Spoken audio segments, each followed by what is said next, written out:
Back in Book 1 of Sailing Adrift, we completely refit our 1972 vintage sailboat in our driveway.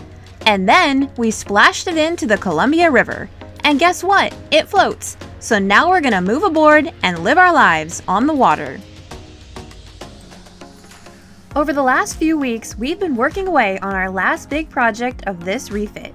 And that is installing our ceiling or headliner. Hi. Hi. This week, after a lot of grunting and weird yoga moves, we're nearing completion. This is the last major project of our total refit. I fixed that. How are you looking? That looks much better.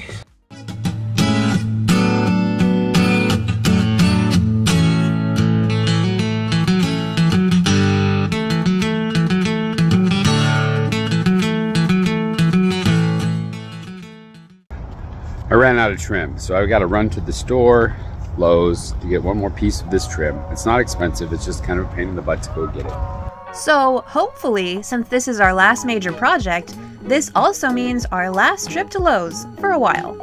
But that's probably wishful thinking. Anyway, back to the boat. We've had quite a few people ask if we insulated the boat, and the answer is yes, mostly. Here's how that's working out for us. We have a cord deck, which is way better than solid fiberglass insulative wise, but we still get plenty of condensation here in the winter in Portland. You know, like way back when we put the vinyl over the insulation inside the cabinets in the back. Yep. And that was the whole purpose of that process, was to eliminate condensation. It hasn't. Still happening. I'm sure it's way less than it could be because the bathroom is not insulated on the walls, the forward head, because you know, like it's a bathroom, you can wipe that down, and you get a good sized puddle on the floor at the end of the, you know, a couple of days. Just in the winter time. Summer was great. Well, the summer is great, and we aspire to have a never-ending summer. So there's that. There's that. Moving on. It's time to cover up these ugly pieces of fiberglass. But we're gonna take two little runners, paint them the light gray, and cover up these unsightly little channels for electrical outlets. Yeah, I'll probably epoxy them, Mom. I'll probably put screws at the very top just to hold it in place. We can use the bottom to wedge it in, put a little thickened epoxy on them, screw it into the top, and then they'll be there permanently. Okay. That is a big choice though, because right now these channels are completely full and there's tracer tape going through them, so it's not like we have to worry about that. We can pull more wires through if we need to, or use the existing wires to go through there. If I'm careful and I just put epoxy on the very edges, the cords, and I could use that, I can milk them with the wax. That means it's like the mold release wax. So it'll make the epoxy not stick to the cords, and then we can hopefully like floss them through if we want. How's that for a couple of visuals? Yeah, that's Flossy milky. Speaking of visuals, here's our transformation. Before, we have the dingy exposed fiberglass and wiring. Yes, this is actually clean. I know because I scrubbed it down several times with various levels of chemical concoctions and cleaning products. And this is the final result.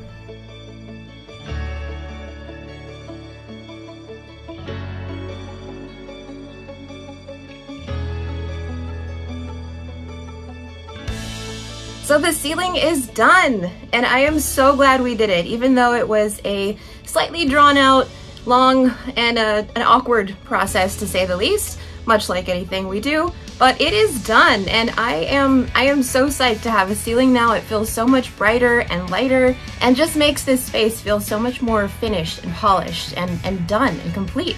And we can check that item off the list, so I'm pretty stoked. I'm so happy we have a ceiling now.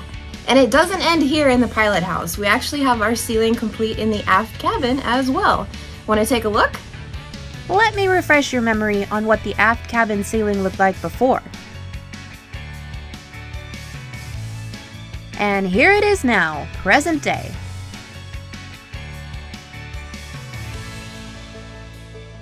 And this is the aft cabin ceiling. This is our bedroom, and it feels so much brighter in here than it did before. When the LED strip lights come on at night, it had this like soft, warm glow, and it was good mood lighting, you know, but now it's very bright. Anyway, I love it. I love all the detail. I love how the little caps turned out, and all the trim looks really, really great. So I am stoked to have a ceiling, and I think it was well worth Chris's time and my time too to be able to put this together and really say, like, our refit is now complete. The entire interior is done, and of course there will be boat projects along the way, I'm sure, and things that don't work and things that we need to fix, but we are done, and we are ready to experience this life and experience the boat for what it is, and now that our house is complete, we can do that. So it's a pretty great feeling.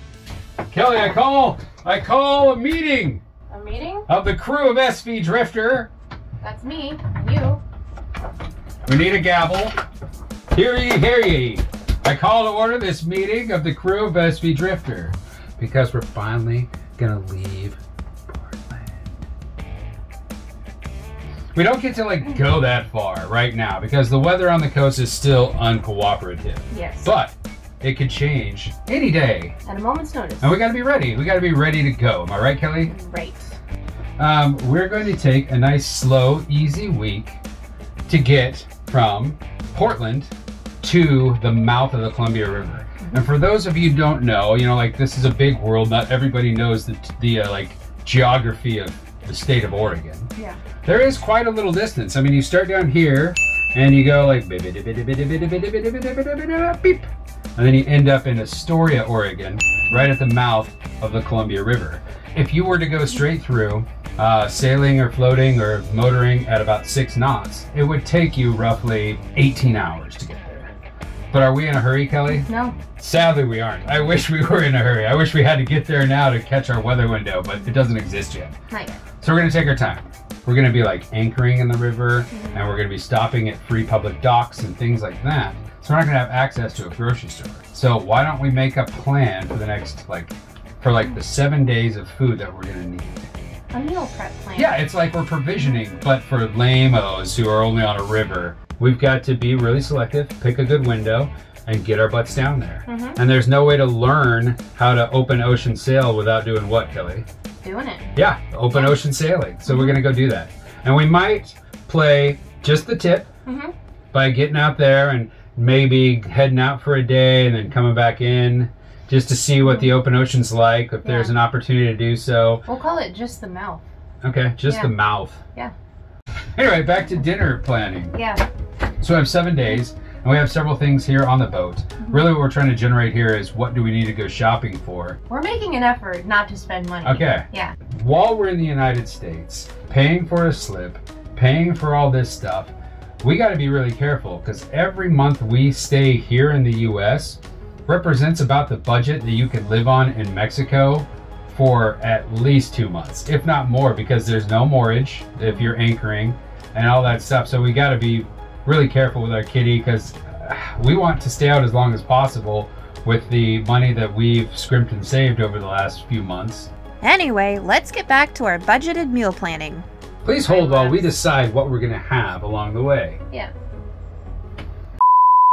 All right, after much deliberation, Kelly and I came up with 7 meals. What are they, Kelly? They are elk burgers. Because we have some ground elk left over from a friend. Yes, and it's delicious. Spaghetti and meatballs, chicken and rice, peppers and onions. Ooh, yeah, dude, steak night and broccoli. And broccoli, yeah. Pork steak and roasted carrots. Burnt ends and collard greens. I'm excited about that one. And then chicken street tacos. Are you sure that doesn't say chicken sheep feces? I'm pretty sure. Good, because that sounds gross. How does that look like feces? Sheep feces. Street tacos. Whatever, man. It looks like it says sheep feces. Well, you write the list next time. I can't. Because I'll write sheep feces. Guac and chips. Yeah. Chris is gonna make his famous guac. It's got a secret ingredient. That was when we were testing the best micheladas. Yeah. Guess who won? And now, here's a brief segment where we rate things we enjoy. This is gonna be fun. So in preparation for our impending Mexican destination, we we thought we should start doing some research, right, Kelly? This is very important research that you have to do. Yes. Today, I've made up a bowl of my secret ingredient guacamole. Would you like to try it, Kelly? I would. This is the best guacamole I've had all day. Oh, good one. We're gonna rate prepared micheladas. Woohoo! For those of you that don't know, a michelada is like a beer cocktail from Mexico that usually has some sort of spiciness, lime, and most of the time some sort of tomato or clamato element. Delicious, but sounds gross. Here we go. Here's our competitors. Bud Light Chelada. Then we have Soul's Chelada. That's a lot of chelada. Budweiser Picante Chelada. We got Modelo Chelada. High hopes for that one. And we've got Vicky Chamoy. It's La Victoria. It's Victoria beer. It's their michelada, I think. And then our control, or maybe the best thing yet, we're gonna just mix Bud Light with Clamato Bland Michelada Special. We're gonna start with the Modelo Chelada. Kelly's so on board with this. This is basically her breakfast every morning. Cheers. Salud. That's really good. Yeah. It's like a really good level of carbonation. Nice tomato and citrus coming through there. All right, we're gonna go to Bud Light Chelada, hecha in Mexico. Tomato-like product. The more I drink it, the more I appreciate it. Where do you want to go now? Oh, the one we don't even know if it's a michelada. Definitely a different color. It's more orange. I don't hate it, but definitely would not want to drink this whole can. Let's get something a little picante, huh? Well, Budweiser. Oh, this one's yellow too. I can definitely taste the pepper flavor. And there is a lingering heat. One note. Like I'm not getting a lot of complexity here. Clammy, tomatoey vibe. All right, next we're gonna do the homemade version. Here we go. This drink is good because of that stuff. That's what I like. All these range between $3 and $4. This is the one that I think I'll like the best. It's got a pleasing color. The nose on that is good. Whoa. Zing. I like it the best. I knew I would. Ooh, so it wins. Soul in first place. Homemade. Modelo in third. These three, I would say, are delicious and definitely worth drinking. Soul, which is a really good Mexican beer. If you take Corona, remove the skunk, but increase the drinkability, that's Soul. I don't know why it's not more popular. And we're back. So there it is, 7 meals. 1, 2, 3, 4, 5, 6, 7. Yeah, 7 meals. He can count. I'm good at it. Uh-huh. What do we need to do now, Kelly? Go through what we have and what we need and Yep, and make a list? shopping list. Okay. Yep, let's do that. Yeah. Oh, I forgot I had that there. We took a pretty thorough inventory of what we had on hand in our refrigerator and our pantry. Then made a list, and Chris went to the store for us. Welcome home. I've completed the list, I think, because I left it at home and I forgot to take it with me. Not too shabby shopping from memory. Nice. Yep, beep beep, you're in my way. As I get to work putting all the groceries away and finding places to stuff things. Where are you off to? I'm off to take a shower, Kelly. I like to wash myself once a month, whether I need it or not. Hey, but wait. What? Guess what? What? We got a new patron. We did? Yes. Who's our new patron? Matthew. Matthew? Sweet. Welcome aboard, Matthew. That's actually very awesome. It is really awesome. Well, in honor of Matthew, I'll do an extra good job of cleaning myself. Welcome aboard. Oh, some evidence of my ignorance. A while back, we were practicing anchoring and noticed one glaring problem. The markers for the chain length were not as visible as we would have liked. In fact, they were nearly invisible. We went through and marked all the anchor chains with these little guys, and they're meant to be literally like every other link for quite a while so you can pick up on them, but I can't see them flying through with just 3 of them marked. So rather than buying a bunch more of these, which I'm not inclined to do because they're not the cheapest things in the world, we bought the appropriate colors of spray paint based on our own setup, where it goes blue, green, red, and red is the 30-meter mark, which is roughly 100 feet. So that's what we do: 10 meter, 20 meter, 30 meter, 40, 50, 60, 70, 80, 90, which is about 300 feet of chain. To avoid graffiti all over the dock, Chris dipped into our cardboard collection for protection. This will be a test of sorts because I got Rust-Oleum, gloss, ultra cover, paint and primer, and I got 2 other kinds, so we'll see which one holds up the longest. And yes, I'm aware of the fact that different pigments tend to last different lengths of time, but we'll see. Red should go first, so if the red outlasts the other 2, you know it's good stuff.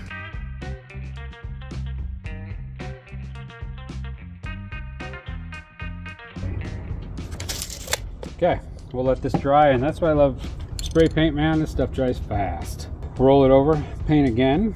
We'll move on to green and then red. Here's that green.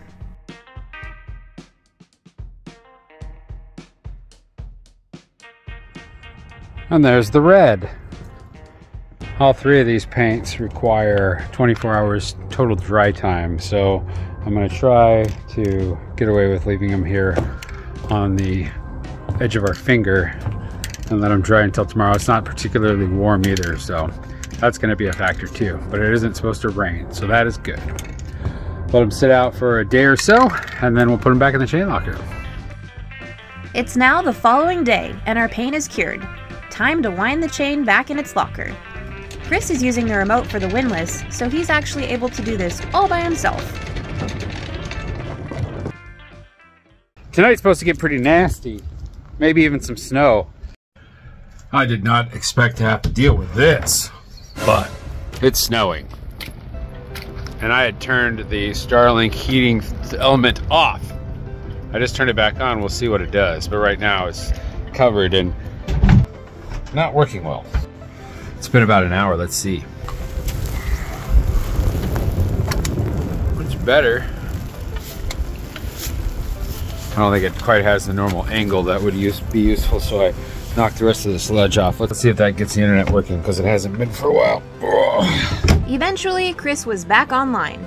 The weather's crazy, but Portland is like terrible at dealing with bad weather. I left and made it home at about 3 o'clock. That's when the snow really started to come. It wasn't that bad. I mean, I was walking on the docks and you could still see wood. Now it looks like this. But it's pretty crazy for Portland. But hey, at least you made it home, and you have the internet. But the worst part is Kelly left like 4 o'clock to head home. It is now almost 9 p.m.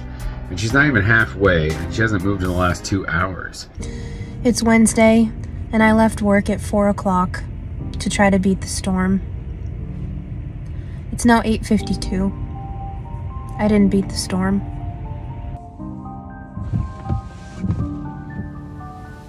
So what do they do in a situation like that when people are literally, what? It's like 9 p.m. At this progress, she'll be here sometime roughly next year. But I got a full tank of gas, and I'm driving a hybrid, so I'm not gonna die. And I have plenty of water and snacks. It's nuts, man. I don't even know. It's crazy. The time is now 9:52. We have moved about 50 feet. I'm trying to remain hopeful. I'm not sure why I said we. I am clearly by myself.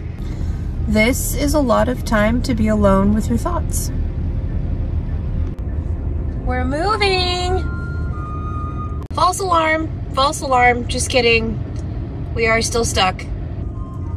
Somebody's getting out. Not me.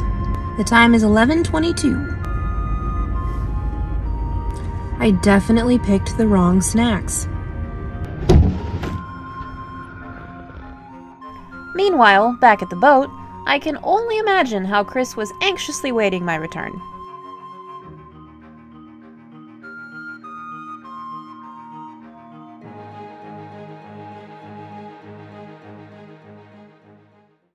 The time is now 12:41. I have made it home. I also parked like shit.